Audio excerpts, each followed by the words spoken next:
So we were discussing the private directors and officers liability insurance market and how soft it's been and how easy it is now for our retail agents and brokers to get quotes from old carriers, new insurtech carriers, and it's pretty easy to get a quote when you have some basic financial information and an application. Right. But once the policy is in place, a lot of servicing issues arise, right? So what we're seeing from our insureds is either on a nonprofit level, a private company, or public, doesn't matter who, there's many changes that happen throughout the policy period that a retail broker may not have the expertise to know. They'll go to the underwriter and get maybe a biased opinion based on that particular form, which benefits the insurance carrier.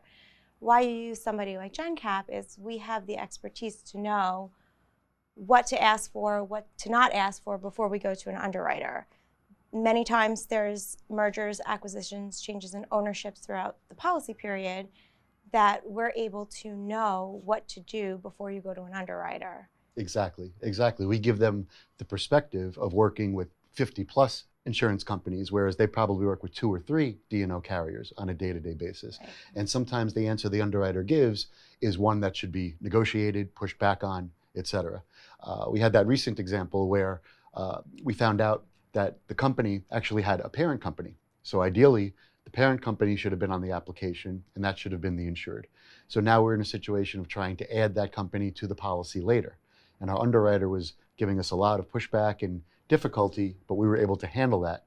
Now, if an agent was working directly with the insurance company, they probably would have run into trouble, ended up paying more additional premium than necessary. Yes, we also had the other example of we received a renewal application back where there was a change in ownership midterm.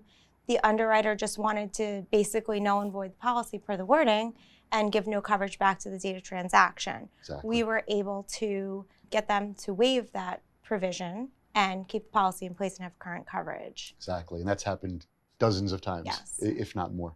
Another example might be an exclusion that's in the policy. It's okay at inception, but the direction of the company changes course. They get into a new line of business or they acquire a subsidiary, and now that exclusion is no longer acceptable.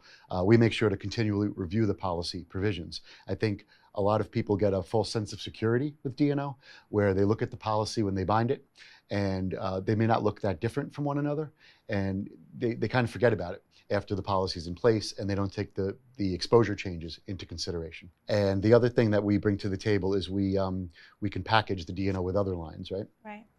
Yes, EPL, fiduciary, crime. D&O policy has fairly low exposure. We don't see many claims for D&O, but when we do see them, they're big pops. EPL takes up a lot of the limits. That's why it's important to make sure we get separate limits, and we will do our job to make sure that you guys are getting everything that you need. Exactly. The D&O and the EPL are a good fit because one is high frequency, low severity, and the D&O is the other way around. Normally, it makes sense to package several lines together, but in certain cases, we might recommend keeping one of those product lines separate.